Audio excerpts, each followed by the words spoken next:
നമസ്തേ. മുംബൈ ഭീകരാക്രമണത്തിന്റെ സൂത്രധാരനായ തഹാവൂർ റാണയുടെ പേര് കേട്ടാൽ ഒരു ഹിന്ദുവാണെന്നേ ആദ്യം ആരും പറയും. അയാളുടെ രൂപം കണ്ടാലും ഒരു ഹിന്ദു മുഖമായാണ് തോന്നുക.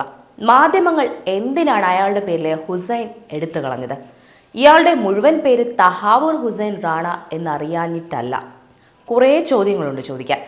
കോൺഗ്രസ് നേതൃത്വത്തിലുള്ള UPA കേന്ദ്രം ഭരിക്കുന്ന കാലത്ത് പാകിസ്ഥാൻ സൈന്യത്തിൽ ജോലി ചെയ്തിരുന്ന കാനഡ സ്വദേശിയായ തഹാവൂർ ഹുസൈന് ഇന്ത്യയിൽ പലതവണ പോയി വരാൻ കഴിയുന്ന മൾട്ടിപ്പിൾ എൻട്രി വിസ നൽകിയത് ആരാണ്?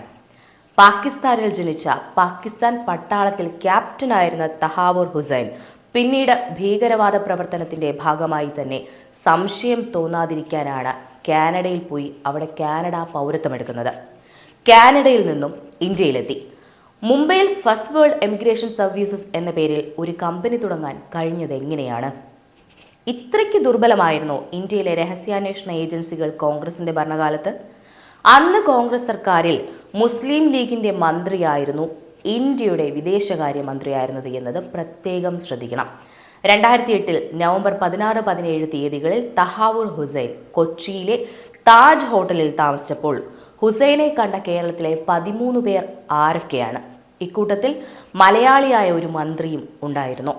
പല രീതികളിൽ സംശയം ബലപ്പെടുകയാണ്. കൊച്ചിയിലെത്തിയത് തന്നെ എമിഗ്രേഷൻ കൺസൾട്ടന്റ് എന്ന വ്യാജേനയാണ്. ഇനി മുംബൈയിൽ ഭീകരാക്രമണം നടത്തിയതിന് പിന്നിൽ പ്രവർത്തിച്ച പ്രധാന സൂത്രധാരനായ ഡേവിഡ് കോൾമാൻ ഹെഡ്ലി എന്ന പേരുള്ള വിദേശിയാരാണ്? അയാളുടെ യഥാർത്ഥ പേരെന്താണ്? അയാളുടെ യഥാർത്ഥ പേര് സയ്യിദ് ദാവൂദ് ഗീലാനി എന്നാണ്. പാകിസ്ഥാൻ സ്വദേശിയാണ്. സയ്യിദ് ദാവൂദ് ഗീലാനിയുടെ പിതാവ് പാകിസ്ഥാനിലെ നയതന്ത്ര ഉദ്യോഗസ്ഥനായിരുന്നു. അപ്പോൾ എത്ര വിദഗ്ധമായാണ് മാധ്യമങ്ങളിലൂടെ പ്രചരിപ്പിക്കപ്പെട്ട ഒരു കൃത്രിമമായ വിദേശ പേരിലൂടെ യഥാർത്ഥ പാകിസ്ഥാൻകാരുടെ ഐഡന്റിറ്റി ഇത്രയും കാലം ഒളിച്ചിരുന്നത്? ഇതൊന്നും ആദ്യ സംഭവമല്ല. ഈ പേരുകളിൽ ഒളിഞ്ഞിരിക്കുന്നത് എന്തെന്ന് കണ്ടെത്താൻ ആരും മിനക്കെട്ട് പുറകെ പോകാറില്ല. അജ്മൽ കസബും മറ്റൊരു ഉദാഹരണമാണ്.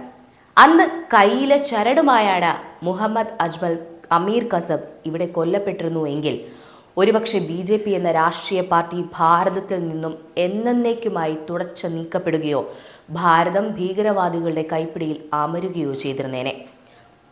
മുംബൈ ഭീകരാക്രമണത്തിൽ പങ്കെടുത്ത കയ്യിൽ ചരടും കീശയിൽ ബാംഗ്ലൂർ സ്വദേശിയായ സമീർ ദിനേശ് ചൗധരി എന്നയാളാണെന്ന് തോന്നിപ്പിക്കുന്ന തിരിച്ചറിയൽ കാർഡും തിരുകി മുംബൈയിൽ കൂട്ടക്കൊലപാതകം നടത്തിയവരിൽപ്പെട്ട മുഹമ്മദ് അജ്മൽ അമീർ കസബിനെ കുറിച്ച് തന്നെയാണ് ഈ പറഞ്ഞു വരുന്നത്. അതെ, 1987 ജൂലൈ 13 ഫരീദ് കോട്ടിൽ പിറന്ന് 2012 നവംബർ 21 ഏർവേദ ജയിലിൽ വെച്ച് തൂക്കിക്കൊല ചെയ്യപ്പെട്ട അജ്മൽ കസബിനെ കുറിച്ച് തന്നെ. ഹിന്ദു ഭീകരവാദികളാണ് രാജ്യം തകർത്തതിന് പിന്നിൽ എന്ന് വരുത്തി തീർക്കാനുള്ള പലതും മുന്നോട്ട് വെച്ചിട്ടാണ് ഈ ഭീകരവാദികളെല്ലാം ഭാരതം നശിപ്പിക്കാൻ ഇറങ്ങിയത്. രാജ്യം നശിപ്പിക്കാൻ അവർക്ക് കേരളത്തിലെ മലയാളികളിൽ നിന്നും സപ്പോർട്ട് കിട്ടി എന്നുള്ള സൂചനകൾ പോലും ഞെട്ടിക്കുന്നതാണ്. അതിനർത്ഥം നമുക്കിടയിലെ ചിരിയുടെ മുഖംമൂടി ധരിച്ച് അവർ ഉണ്ടാകുമെന്ന് തന്നെയല്ലേ?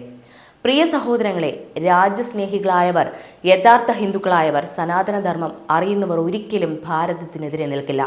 കലാപങ്ങൾ സൃഷ്ടിക്കാൻ മുതിരില്ല. അങ്ങനെ ചെയ്തുവെന്ന് മാധ്യമങ്ങൾ സത്യം മറച്ചുവെച്ച് വാർത്തകൾ ചെയ്താൽ തീർച്ചയായും നിങ്ങളത് മനസ്സിലാക്കണം. ഹിന്ദുക്കളുടെ പേരിൽ അവർ അപവാദങ്ങൾ പ്രചരിപ്പിച്ചാൽ നിങ്ങൾ സത്യം അന്വേഷിച്ചു പോകണം. തീർച്ചയായും നമ്മുടെ രാജ്യത്ത് സമാധാനം പുലരണം.